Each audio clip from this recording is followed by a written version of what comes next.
here we are again. Mr. Green and I are at another Fan Expo Canada. What are we doing? We're at a convention. Oh, that's why there's so many people here. That's right. That's why there's so many people here. And not only is it just any convention, it is the 20th anniversary of Fan Expo Canada. 20. That's 20 right. freaking years. 20 freaking years.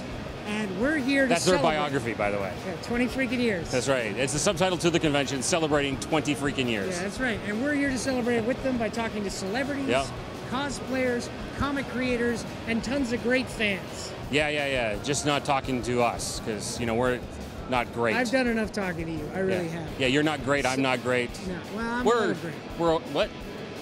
You got to work at it. I'm almost there. But what is please, people, stay tuned for the magical excitement of Fan Expo Canada 20th anniversary, where it all begins again. Again? So, we're here with Michael Rooker at Fan Expo. I gotta say, it's great to finally get to talk with you, sir. I have one very important question, and that is, in the history of your career, you've played a lot of pricks. You played a lot of, mean guys, but it seems like over the past, decade, you kind of play these mean guys with almost like a heart of gold. Like, there's a balance of humanity amongst these guys that sometimes can, jerk people's chains. Is that like a balance that you strive for with your characters? I kind of like that. I think the audiences, the fans like that as well. I've always wanted to play these roles, not bad, not good. Yeah. Even the baddest of the bad. My first movie, Henry, Portrait of a Serial Killer, or Frank Bailey in Mississippi Burning. These are really bad guys. Okay. I mean, there's no gray area in there at all. But even with those roles, if you have to look really hard. You're going to see something other than just psycho killer guy. Right. And so I've always strived for that. Yeah. And so it's just gotten, the roles and the writing they've just gotten better over the years. Right. And so now I'm able to do it in a really cool, kind of entertaining way, because I think the writing, quite frankly, the writing's gotten better, and I've gotten better at rewriting the writing. Switching gears, let's go to Vex on Lost Girl. This past season, Vex went through some things. Mm-hmm. Even arguably losing some body parts, if you will.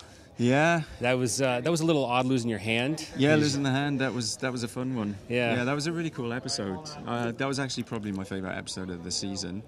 And the whole history and the backstory that you get with Vex in that one. Yeah. It was it was so much fun to do. Right. And the cutting off the hand and singing and running away.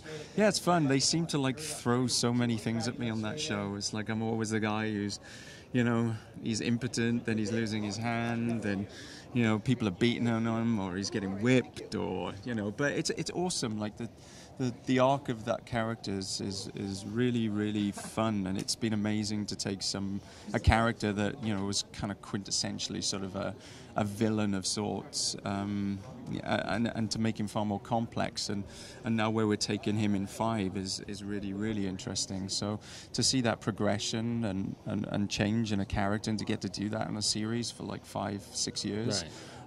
Has been pretty amazing. In pretty much every episode, you run with either your companion or someone else. Yes.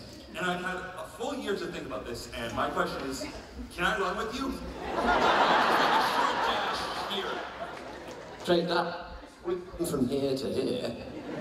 Go for it, coming up. What are we doing? Are we running to a monster or from a monster? Well, let's pretend the monster's here, for instance. You can be the weeping angel. Although the thing with Doctor Who is we tend to run toward the danger. So let's go. So we're here. And we've gone, oh no! There's some sort of, well, let's go that way instead!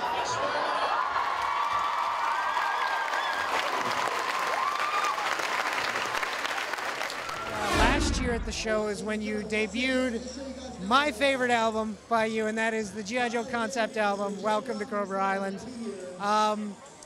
That album tells a lot of great stories, but I think one of the best ones would have to be Venomous Ideology.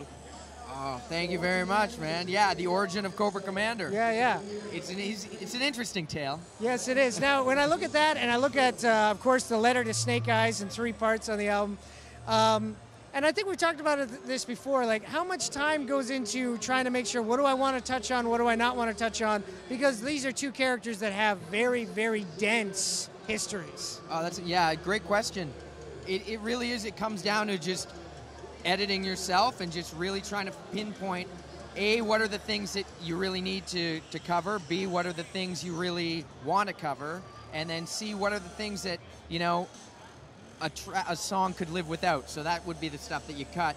And yeah, doing an origin song of like Cobra Commander, it was like trying to condense everything and combine all the different origins, whether it was the cartoon or the comic book, and just like take little elements here and there. And then with the Snake Eyes stories, I had to do 3 different songs because his, of course, like you said, so dense for his story. But you know, both were just an incredible amount of fun. And I mean, I made that album for myself, and I'm just so glad that other people enjoyed it, because it was the album that I kind of always wanted to hear. Hey there, we're at Fan Expo with the wonderful, beautiful Heather Langenkamp, who is Nancy from Nightmare on Elm Street, which is actually celebrating its 30th anniversary this year. Yes.